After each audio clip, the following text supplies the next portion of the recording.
Hello दोस्तों, कैसे हैं आप? आशा करता हूँ कि अच्छे ही होंगे।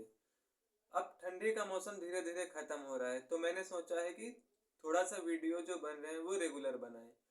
आज का जो हमारा टॉपिक होगा वो होने वाला है प्रॉफिट एंड लॉस, क्योंकि इसके पहले हमने जो प्रतिशत का कॉन्सेप्ट था इसके पहले वाली क्लास में हमने बता दिया था।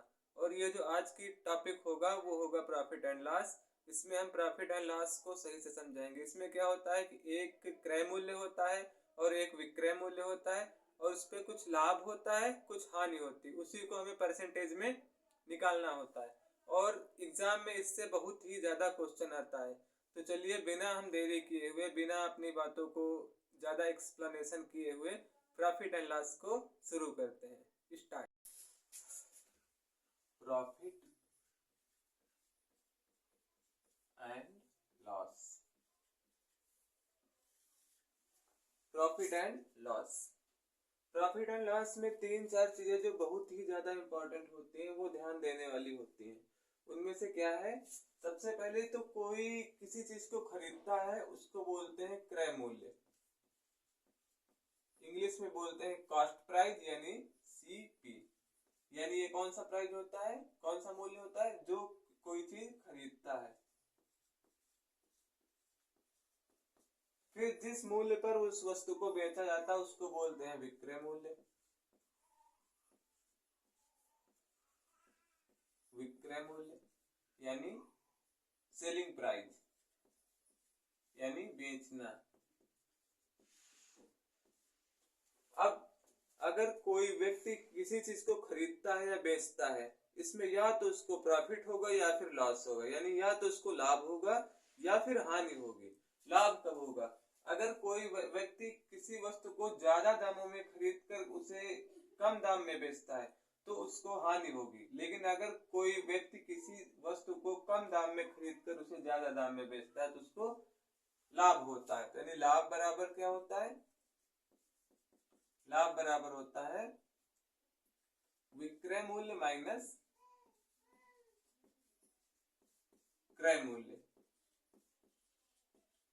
या फिर एसपी माइनस सीपी। और हानि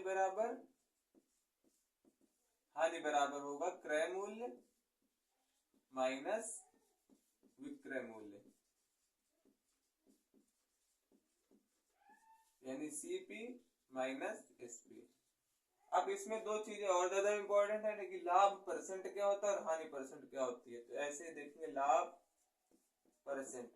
लाभ परसेंट बराबर जितने का लाभ हुआ हो, लाभ बटा क्रय मूल्य इंटू 100। और हानि परसेंट बराबर हानि बटा क्रय मूल्य इंटू 100। दोनों में ही क्रय मूल्य होगा, क्योंकि जो स्टार्टिंग में लगाया गया प्राइस होता है वो क्रय मूल्य होता है। इसलिए लाभ और हानि दोनों को हम क्रय मूल्य से ही निकालते हैं। इसके आगे अब इन्हीं कॉन्सेप्ट पे आधारित हम कुछ क्वेश्चंस को करते हैं। हमारा क्वेश्चन है कि एक विक्रेता 150 रुपए में किसी किताब को खरीदने के पश्चात उसको 180 रुपए में बेच देता है। बताइए कि उसे इस प्रक्रिया में कितने प्रतिशत का लाभ हुआ। यानी जो क्रय मूल्य था वो कितना था? क्रय मूल्य बराबर 150 और विक्रय मूल्य बराबर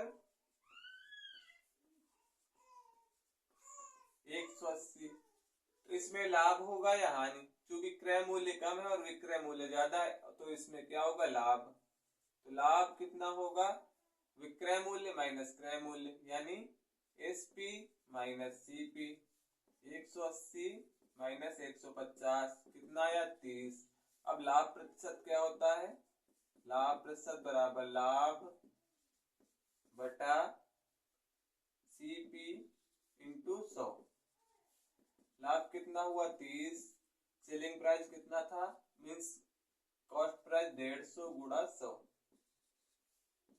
0 से 0 कैंसिल, 5 2।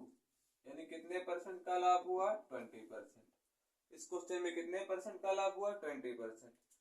चलिए अगला क्वेश्चन एक और हानि का। हमारा अगला क्वेश्चन है कि एक व्यक्ति 10,000 के चावल खरीदने के पश्चात उनको 9,000 रुपए में बेचता है, तो बताइए कि उसे कितने प्रतिशत की हानि हुई। यानी क्रय मूल्य कितना है इसमें? क्रय मूल्य बराबर 10,000 और विक्रय मूल्य, इसमें विक्रय मूल्य है 9,000 रुपए। 10,000 की खरीदता, 9,000 की बेचता, तो इस प्रक्रिया में उसको क्या होगा? इस प्रक्रिया में उसको होगी हानि। हानि कितनी हुई? SP minus CP minus SP कितना है? 10,000 माइनस 9,000, टोटल कितना आया? 1,000। यानी हानि कितनी हुई? 1,000 की। तो हानि का परसेंट निकालेंगे अब, हानि परसेंट यानी लॉस परसेंट, या फिर लॉस प्रतिशत बराबर क्या होगा? हानि बटा क्रय मूल्य यानी कॉस्ट प्राइस इंटू 100। हानि कितने की हुई है? 1,000 अपान कॉस्ट प्राइस जो था वो था 10,000 गुणा 100। 0 0 कैंसिल, 0 0, यानी कितने प्रतिशत की हानि हुई? 10%। दोस्तों मैंने लाभ और हानि दोनों से एक एक क्वेश्चन समझा दिया है, और आगे के क्वेश्चन अगर आपको नहीं समझ आते हैं तो आप हमें कमेंट करके मैसेज कर देना, हम आपको सारे के सारे क्वेश्चन सॉल्व करके पीडीएफ बना के आपको देंगे। और अगर वीडियो पसंद आया हो तो वीडियो को लाइक करें, चैनल को सब्सक्राइब करें और बने रहें हमेशा हमारे साथ। धन्यवाद।